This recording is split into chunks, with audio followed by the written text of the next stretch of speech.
Violence, fear, displacement, hunger, loss. And for 16,891 children in Gaza, death. 1 year of Israeli bombardment has shattered childhoods, innocence lost forever. Now, these are the faces of some of Gaza's children in happier times. Children with hopes, dreams, memories and laughter, now silenced forever, killed in Israel's genocide. These kids are not numbers, they have a story. Parents who love them, grandparents who spoiled them, and siblings who fought and played with them. They had a life with all its beautiful and messy details. Now, these are their faces, now just a memory, etched in the hearts and minds of those who love them. Welcome to our special coverage of genocide in Gaza 1 year on. Well, Arwa Damon is the founder of the International Network for Aid, Relief and Assistance. In Ara, it provides medical and mental health care to children impacted by war. She joins us from Baalbek in Lebanon. Thanks so much for being with us here on Al Jazeera. Now, I understand you've recently been in Gaza. Can you just tell us about some of the children that you've met whose stories have really stuck with you in that time there? You know, I remember driving down one road that was completely sort of framed by rubble on either side. And there was this little boy who was standing on top of a pile of sand, and he was barefoot. And I remember wondering to myself, because it was hot, this is August, at what point did his feet stop burning? Or maybe he just doesn't feel it anymore. And then I looked over to the other side, and there was another little child who was playing with a kite, but it was really just a plastic bag that he was flying around. And I remember thinking to myself, what other toys did he used to have before all of this? I remember a little girl I met in the ICU at Al-Aqsa Hospital who wasn't stabilizing because they didn't have the proper tracheostomy tube in her size and pediatric sizes.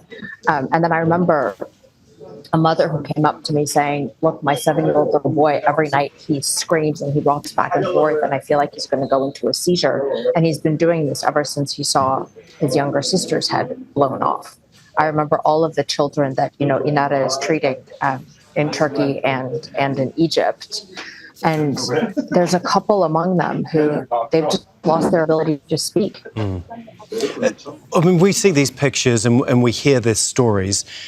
But can you just help put this into context for us? I mean, just how devastating has this war been, particularly for children in Gaza, and just the sheer scale of kids that have been affected?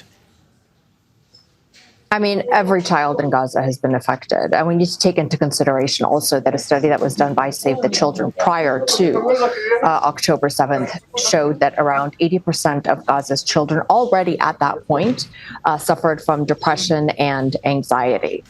And so that's sort of the headspace that children existed in prior to all of this. This war has been so intense, so relentless, that every single pillar of existence that is meant to provide stability for a child has been shattered. School, gone. Home, gone. A parent's ability to provide safety and security and reassurance. Look, children know they've grown up too fast. They know that even their parents can't keep them safe. And that also has a deep and devastating impact on a child's psyche.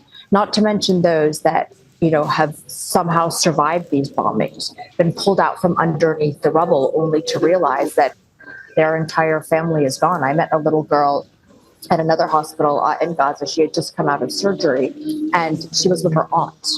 And she had a devastating injury to her abdomen. Her intestines had basically spilled out. And her aunt was asking me about advice on how to tell this little girl that she was basically an orphan, that her parents were dead. And the thing is there's no respite from it. It's daily, it's incessant. The reminders are everywhere. When a child wakes up in a tent and doesn't have access to clean water or proper food or even a bathroom, and then the buzzing of the drones that is like this taunt of, oh, you think you survived? Well, we're still watching you. We can still get you. Arwa, thank you so much. Just so heartbreaking to view these scenes day in, day out, and the long-term effects that this is all going to have on children in the years and decades to come. Arwa Damon, thank you so much for your time and your insight. Make sure to subscribe to our channel to get the latest news from Al Jazeera.